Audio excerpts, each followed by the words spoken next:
નર્મદા જિલ્લામાં દારૂ અને જુગારના ધંધાઓને લઈને ફરી એકવાર ગંભીર આક્ષેપો સામે આવ્યા છે. ભરૂચ નર્મદાના સાંસદ મનસુખભાઈ વસાવાના એક લેટર બોમ્બે સમગ્ર જિલ્લામાં રાજકીય તેમજ પોલીસ વિભાગમાં હાહાકાર મચાવી દીધો છે. નમસ્કાર, આપ જોઈ રહ્યા છો સરદારનો અવાજ. આ પત્રમાં જિલ્લાના કેટલાક રાજકીય આગેવાનો તથા પોલીસ અધિકારીઓની મિલીભગતથી મહારાષ્ટ્ર બોર્ડરેથી મોટા પ્રમાણમાં ઇંગ્લિશ તેમજ કેમિકલયુક્ત દારૂ જિલ્લામાં ઘુસાડવામાં આવી રહ્યો હોવાના ગંભીર આક્ષેપ કરવામાં આવ્યા છે. સાથે જ એલસીબી સહિત વિવિધ પોલીસ સ્ટેશનના કેટલાક અધિકારીઓ તેમજ પોલીસ જવાનોના નામોનો પણ ઉલ્લેખ કરવામાં આવ્યો હોવાનું સામે આવ્યું છે. આ દારૂ સાગબારા, ડેડિયાપાડા અને આમલેથા વિસ્તાર મારફતે રાજપારડી, કરજણ અને કિનોર જેવા વિસ્તારોમાં પહોંચાડવામાં આવતો હોવાના આરોપો પણ પત્રમાં કરવામાં આવ્યા છે. આ સમગ્ર મામલે બે અલગ અલગ પત્રો તૈયાર કરવામાં આવ્યા હોવાનું જણાવ્યું છે, જેમાંથી એક પત્ર જિલ્લા પોલીસ વડા એસપીને રૂબરૂ આપવામાં આવ્યો હોવાનું કહેવાય છે, જ્યારે બીજો પત્ર ઉચ્ચ અધિકારીઓ સુધી મોકલવામાં આવ્યો હોવાનું જાણવા મળ્યું છે. સાંસદ મનસુખભાઈ વસાવા આ લેટર બાદ સમગ્ર જિલ્લામાં ભારે ચર્ચાઓ શરૂ થઈ ગઈ છે અને હવે પોલીસ વિભાગ દ્વારા શું કાર્યવાહી કરવામાં આવે છે તે એના પર નજર રહેલી છે. ત્યાં જ બીજી બાજુ ડેડિયાપાડાના ધારાસભ્ય ચેતરભાઈ વસાવાનો પણ બયાન સામે આવ્યો છે. સાંભળો ધારાસભ્ય ચેતર વસાવા શું કહે છે.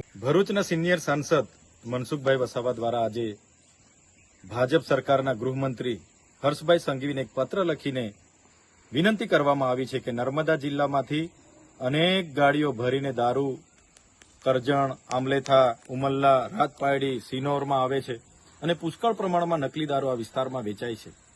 ત્યારે મોડે મોડે પણ મનસુખભાઈ વસાવા જાગ્યા છે ત્યારે આનંદ થાય છે.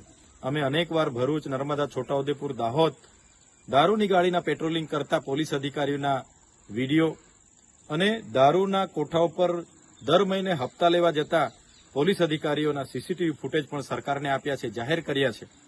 પણ સરકારે એ પોલીસ અધિકારીઓ પર, એ બુટલેગરો પર કોઈ પણ જાતની કાર્યવાહી કરી નથી.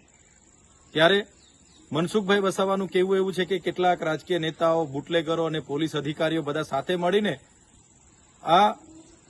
આ પ્રકારની આખી પ્રવૃત્તિ ચલાવે છે. ત્યારે પહેલા તો મનસુખભાઈ એ રાજકીય નેતાઓના નામ એમની પાસે હોય તો જાહેર કરે, બુટલેગરોના નામ જાહેર કરે, પોલીસ અધિકારીઓના નામ જાહેર કરે અને એમની જ સરકાર છે, એમના જ ગૃહમંત્રી છે, જેઓ હર હંમેશ કહેતા હોય છે કે કાયદામાં રહીશો તો ફાયદામાં રહીશો. ત્યારે આ વખતે કાયદાનો પાવર એમણે બતાવવો પડશે. કોઈ પણ ચમરબંધીને છોડવામાં ન આવે એવી મોટી મોટી એ લોકો ફાંકાઓ, ગુલાંગો ફૂકે છે. ત્યારે આ વખતે ચમરબંધીઓના નામ મનસુખભાઈ આપે છે, એમના પર કાર્યવાહી કરે એવી અમારી પ્રબળ માંગ છે.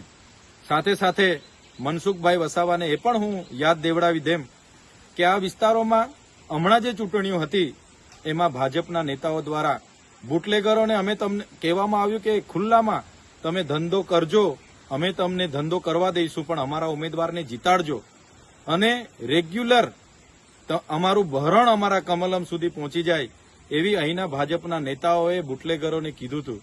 ત્યારે અમારી લાગણી ને માગણી છે, ગુજરાતની જનતાની માગણી છે કે મનસુખભાઈ વસાવા પર જેટલા પણ રાજકીય નેતાઓ, જેટલા પણ બુટલેગરો, પોલીસ અધિકારીઓ જે આ પ્રકારના ધંધાઓ કરે છે એમના નામ હોય તો જાહેર કરે અને એમની સરકારમાં એમના પર કડકમાં કડક કાર્યવાહી કરાવવામાં આવે એવી અમારી પ્રબળ માંગ